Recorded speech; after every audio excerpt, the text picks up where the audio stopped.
Today's a wonderful day because I have my friend Brooke Halpin, the Beatle guru, right here in front of me, and we want to say hi to him.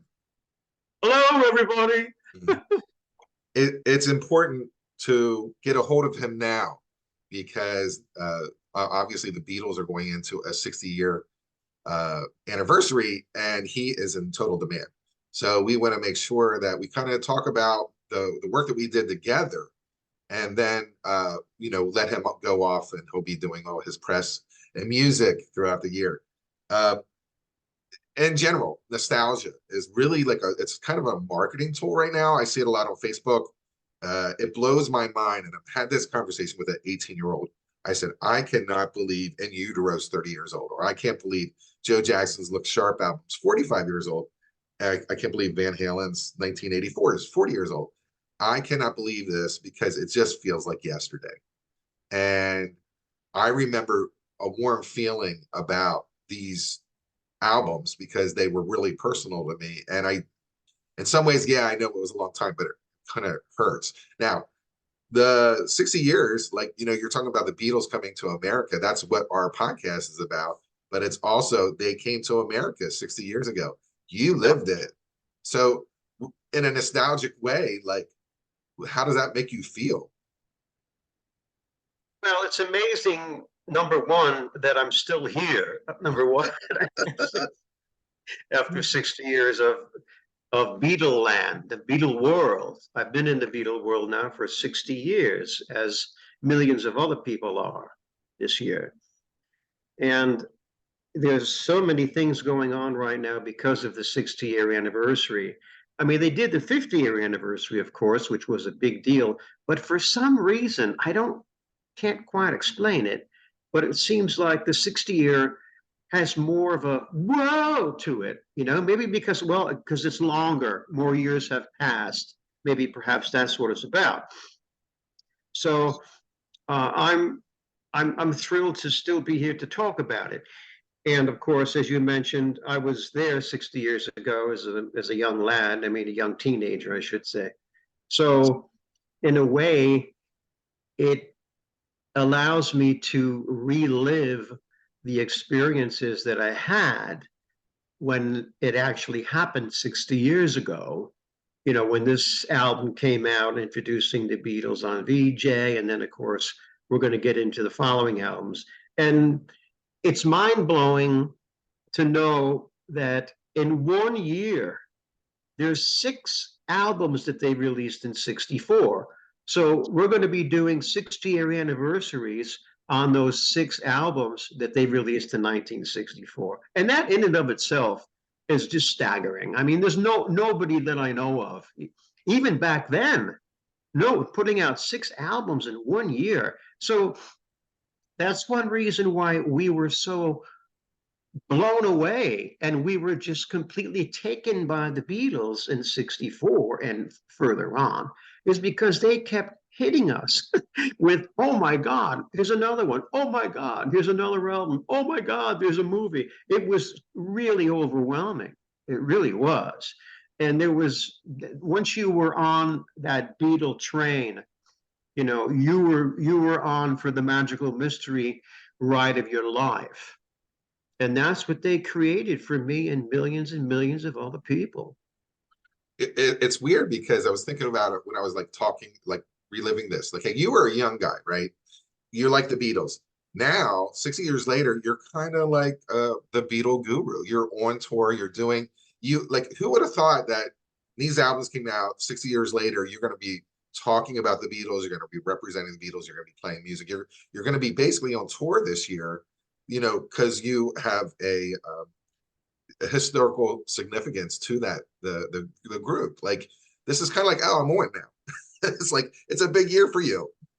Yeah, well, it's really interesting what you just said, because whoops, something just popped up. Because yeah, yeah, it is a big year for me, but the fact of the matter is that, again, and when I was a young teenager back in 64, I had just become a teenager right around then. I had no idea. I didn't know in 64 that I didn't know how long the Beatles were going to last. The Beatles didn't know how long they were going to last. Nobody knew. Perhaps Brian Epstein might have had an inkling as to what would be happening with these four boys that he had. But the Beatles, when they first came here, and they're doing interviews, well, we don't know how long we're going to last. We might last a couple of years. I think in some interview they said something like that.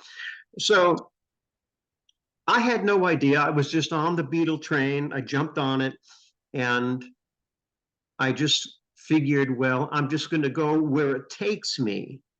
And it took me 64. It took me through the years, all the years that they were together and all the work that they released during those, I call them the Beatle years. In the States, it was 64 to 1970. Now, did I ever think back then, even any year from 64 to 70, did I ever think that I would have written 3 books on the Beatles? Did I think I would have a radio show for 7 years on the Beatles? Did I think that I would become the Beatle guru? Of course not. I had no inkling at all that those things would happen in my life. And they happened completely naturally. It wasn't like something that I think, oh, well, I really want to do this and I'm going to do this kind of thing. They just sort of happen on their own volition. So it's really, I feel honored, I feel quite honored about where I am right now with all this. And I will say this is that when the Beatles broke up in April of 1970, April 1970, I was completely devastated, as were a lot of other people, because we were on that train and it had been going on for 6 years. And it's like, well, wait a minute now, what do we do now? Kind of thing. Because there was no one did replace the Beatles, and no one could ever replace the Beatles. So it was really a very scary moment when that happened. I actually called up Apple Records and when I heard the announcement, and I pretended that I was a concert promoter. And I spoke to, I believe it was Derek Taylor. And I said, "Oh, hello, this is Brooke Halpin in Connecticut. And we heard rumors that the Beatles are breaking up. Is that true?" He goes, "I'm sorry, Mr. Halpin, but we're not allowed to say." Oh, golly.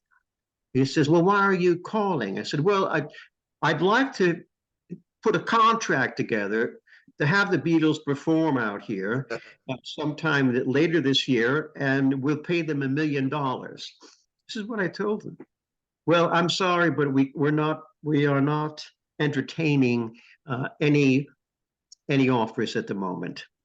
"Will that be all, Mr. Halpin?" Yeah, thank you. Thanks very much. And I got off the phone, and I was probably, knowing me, I was probably quite upset and in tears. But anyhow, so here we are. So yeah, it just happened naturally. The books happened naturally. A friend of mine, told me that, oh, you should do a book on the Beatles. So I thought, well, I suppose I could.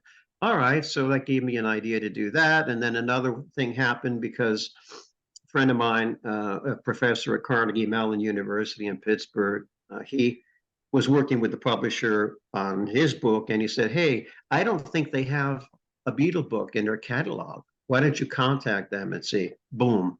So that's how that happened. So these things just happen naturally. I don't even know how you and I met. Do you know how we met, Tom?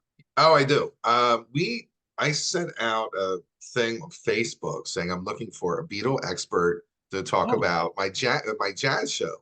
And you responded back and said, "I'm the Beatle expert. You should talk to me." And we did a couple shows on my jazz show.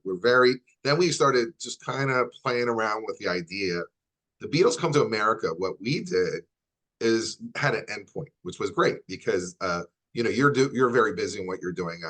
But the thing about the Beatles is it never ends because here we are a couple years later talking about it. So we've known each other for about 10 years. The show that we do has a nostalgia feel to it because the CDs came out in 1987 and they basically stripped the concept of what our US albums were. So a lot of people don't know what Beatles 6, 65, Yesterday and Today, Something New, your favorite, and you know, the soundtrack versions of A Hard Day's Night, my favorite, and The Yellow Submarine. These are all like kind of gone to a lot of people from 1987 on. So we're creating a little nostalgia. If you have those albums, the original, because we burned those grooves down to, it's nothing but static and hiss on these albums because they were so amazing. And Yeah. the way that we hear music now, like I love US Revolver more than I love the CD version of Revolver. It's just that's the way, it goes. The intro to the Beatles came out January 10th. So we're doing like a preview. We're just chit chatting, and then we're gonna play this episode that we did over Yeah. 5 years ago. Now you can find these songs on the Please Please Please Please Please Please Me album and the Past Masters Volume 1. That's kind of where you're gonna find that stuff. It's good. Yeah, well, but it's interesting to note, and this is important, that the interview that people are going to hear after this introduction is we are discussing introducing the Beatles Yeah, on Vee Jay version 1. yeah. There are 2 versions. If anyone out there has version 1, it's highly collectible. Version 1 has Love Me Do, and let me check my note right here, and P.S. I Love You. That's on version 1. But what happened was, Vee Jay had many, many, many problems. We don't need to get into them today. We'll talk a But little about it. what Vee Jay, what happened was that Capitol finally, after in 63, when Capitol said, no, we're not interested in the Beatles. No, we don't want to release Please Please Me. No, no. And kept turning down the Beatles. When Capitol found out that Vee Jay was going to release Introducing the Beatles in January of 64, they went, oh, well. So they're looking at it. Now, Capitol music publishing company is called Beechwood Music, and they owned the rights to Love Me Do and P.S. I Love You.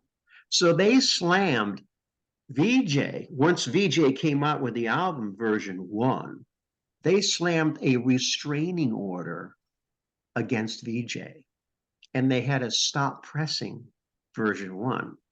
So there's only a limited number of version 1s out there. And then what Vee Jay had to do, they had to replace P.S. I Love You and Love Me Do. They replaced it with Please Please Me, and I believe it was Ask Me Why. Let me see here. Let's check my notes. Please Please, yeah, and Ask Me Why. That's version 2. Version 2 has Please Please Me and Ask Me Why. So this is a very important note, a very important distinction, what happened back then between Vee Jay and Capitol. And Capitol, of course, they had much more muscle and more lawyers than Vee Sure. Jay. Yeah. Vee Jay was happy to have him. I love this album. I love this album, and personally, when we were editing this show, when I listened back to it after all these years, I was under the impression that things have to go fast, fast, fast. So I just felt that people have a short attention span, and we're going to run through it. That stops after this episode. We really take our time and really just have more of a conversation. We did have a conversation, and 90% of it's on the cutting room floor. So we did that because I was like, oh, people are gonna not pay attention. They're gonna get bored. But it's the Beatles. How can you be bored? So it was a miscalculation in my mind when I listened to this. It's pleasant. It's interesting. It doesn't do the album justice because I love the album so much. It's one of my favorites. So how we're doing the intro here. We're gonna put it out again so people can remind themselves about how great the Beatles are and how great the Beatle Guru is, and we got him right in front of us. You're going to be very busy this year, so we want to do 6 intros of the albums that got released this year, In 64, yeah. 1964, and then celebrate those along with our intros. So we're going to probably come back again. Well, obviously we'll come back and we'll talk about that what that album meant to us, what the podcast meant to us, what it meant to you personally for you being there, and living it and being the Beatle Guru.